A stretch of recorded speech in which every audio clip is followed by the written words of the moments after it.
Where's the office? Back at Division? In the office, baby. Going up.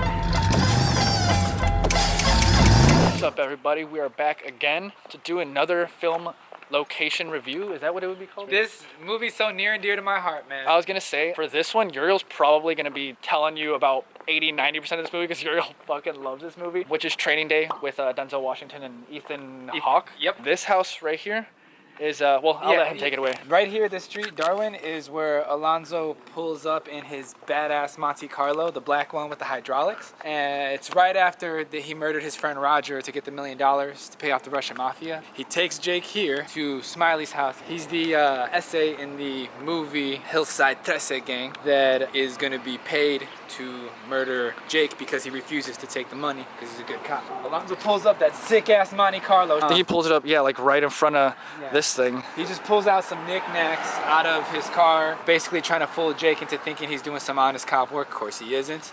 He's just got the money that Jake didn't take stuffed in there to pay off their leader, Smiley, to kill Jake. So they come over here, and there's a bunch of homies hanging out right here. Some scary ass dudes like, I was about to say, you gotta do the scenes again. yeah, he goes, "What's up, fool? You know where you at?" What's up, dog? You know where you're at, fool? And then Alonzo's badass, so he's just like, doesn't even say anything. And then Jake was pretty badass too, to be fair. And they're trying to like punk him. They're like, "What's up, punk?" And then Jake's like, "Whatever, man." And he's got like a blender in his hand. They walk up these stairs. They also had like a bunch of people on top of the garage like partying, right? That right there is where this like girl in the pink dress is like dancing all like, She's all like, dun, dun, dun, dun, dun, dun, dun. You hear Cypress Hill playing in the background. wait, the Cypress. Wait, I just realized what you were talking about because I remember this scene. I'm like, oh yeah. Wait, what's it like? What's it You like? hear the Rock Superstar by Cypress Hill. Dun, dun, dun, dun, dun, dun, dun, dun, dun. I would go up there if it wasn't someone's Yeah, this is house, someone's obviously. crib. The shot of his car pulling up to the street was shot from right there, Yeah. shooting down this street. You can see that pillar right there with the rocks embedded into it. You can actually see that in the movie. And so Jake goes, "I gotta go," and Smiley looks out the window. He's like, "There's nothing out there for you, Holmes." Dude, I don't think he actually said that. But your impressions. this box right here Oh, is yeah. actually in the movie. Oh yeah, you can see it. Even that house right there, you can see it. Really corner? hasn't changed much, you know. Oh yeah, when he's Yeah. like pulling up, right? Yeah, You can when see he's it. pulling up, you can. Those red stairs are still in the movie. That the roof the way it is. This dude knows his shit. Yeah, I like movies. But like specifically Training Day is like one of his favorite. I mean, what would you say? It's in your top 10, I'd say, right? Like top Because he 5. talks about this movie a lot. I mean, it is a really good movie. If you haven't seen it, go watch it with Denzel Washington and Ethan Hawke, right? Yeah, and another cool fact about it is the director of it. I don't want to butcher his name. All of his movies are kind of in the same universe. A lot like Really? Quentin Tarantino. Yeah, so like the I Tax did Collector. not know that. The Tax Collector with Shia LaBeouf. That movie was supposed to be a lot better. It wasn't that great, but they actually mentioned the Hillside 13 gang in there.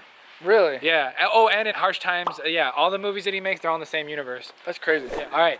So right after Alonzo. Actually, wait, before you describe where the scene is, What? I didn't realize in the movie that it is Shit. this steep because we're walking up this fucking hill and I'm like out of breath. It's super steep. Oh yeah, look at downtown LA.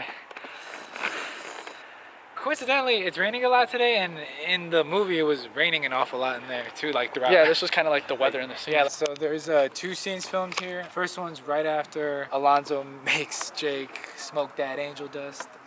Yeah, that's bogus as fuck, by the way. Yeah, that's really focused. And they come here to his dog's, Roger's house, which is that one right there. They go inside. He tells him a lame joke. He says, "Figure that joke out, you'll figure out the streets." Jake goes, "I already figured it out. You gotta control your smiles and your cries, because that's all you have." You gotta control your smiles and cries, because that's all you have. And then the second scene, they come back with Dr. Dre. They murder his friend. They pull up with his squad of corrupt cops, and they come in, take his retirement money, Roger's retirement money, because he was also a dirty cop. Alonzo needs it to pay off the Russian mafia because he killed one of the Russian mafia's friends. After they murder Roger, Jake comes out of his house. The Monte Carlo's parked right where this Honda Fit is. In that clip also, you do see there's a building in the background. They actually redid it though. How long ago was that movie?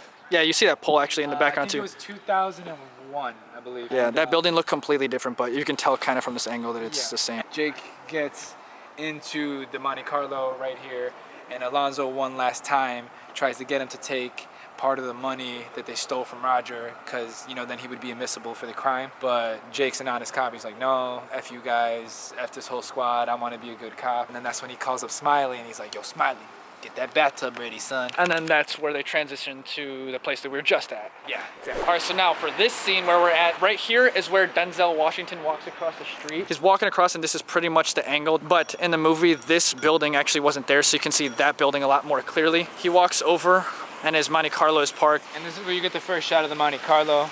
And Jake says something like, this isn't registered by the police station. He's like, nah, but it's sexy, isn't it? And it goes, going up, doot, doot. And then you hear the Still Dre song. This car is not from the motor pool. No, it's not. Sexy though, isn't it? So where's the office back at Division? You're in the office, baby. Going out. So I don't know if I mentioned before he walked across to where Denzel Washington parks his Monte Carlo in that scene, but this is actually the cafe. This is the quality cafe that Alonzo calls Jake in the morning at his house, tells them they don't go to roll call, that's Patrol Ferry's job, and just to meet him at Quality Cafe right here on 7th Street. We would show you the inside, but it's closed. All right, so this spot took us a second to find. I only found it because of these windows, these old windows, but this alley is basically where Jake and Denzel are driving across the street and they see, well, you take it away. Jake gets out in the middle of traffic in the road right behind us. He comes over, stops a young girl from getting assaulted by two crackheads who are trying to rape her. There was like dumpsters right here that they were trying to do that crap at. They beat up Jake for a little bit. Jake manages to get the upper hand and tie them both up. And then Alonzo is standing right over there as he backs the Monte Carlo up. Right where that pillar is, like on the corner. Yeah, just being super bogus, smoking a cigarette, not helping out at all. And Jake's all like, thanks for the help. Alonzo's like, should have shot him, dude. He lays him out on this dirty ass ground, chops him up. Oh, he's like, you ever been to the booty house? Got room for you at the booty house. You ever been to the booty house? And he's just like, suck my dick. He disrespects Alonzo, so Alonzo stands him up, the black guy, and he just puts him up against what would have been a chain link fence right here. And he's just like, you told me to suck your dick. And he's just basically bullying him with the knife and his guns. And then he's just like, yo, close your eyes. Puts his guns to the side. I'm like, well, hits him in the stomach or the nuts. Either way, it would have killed because Alonzo is a total savage in the movie. And then the girl drops her wallet. He picks it up, puts it in his pocket. But right before she leaves, she's just telling the crackheads, like, my cousins are going to mess you up because they're from Hillside 13, which is like a big gang in the movie. And that gang ends up being the one that Alonzo pays to kill Jake. But then they're like, oh no, you had my little cousin's back, so we're not going to kill you. He was being raped, right? And I stopped him. These two fucking drug addicts attacking her, and I stopped them, man. Lie to me. I'm not lying. I swear to God, I got a little kid. Shut the fuck up, faggot! Bless his ass. I have a little girl. Doing it. And that's the house on Thomas that we first were at.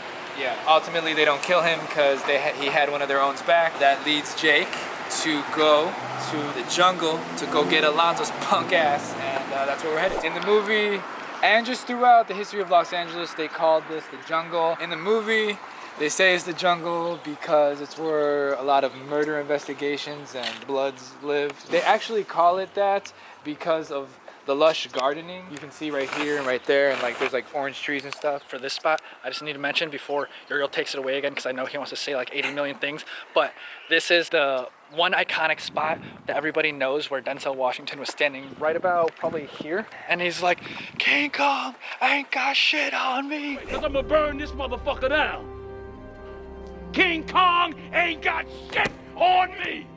Fun fact about that is he actually improvised that. A reoccurring theme in the movie is that Jake constantly ignores whatever Alonzo says. He says, don't get involved with petty crimes, but he stops the rape of that girl. He says, never mention your family while you're on the job, but he mentions it right before the guys are about to execute him. And then he says, never ever go into the jungle, which is where we're at, without it, for his safety.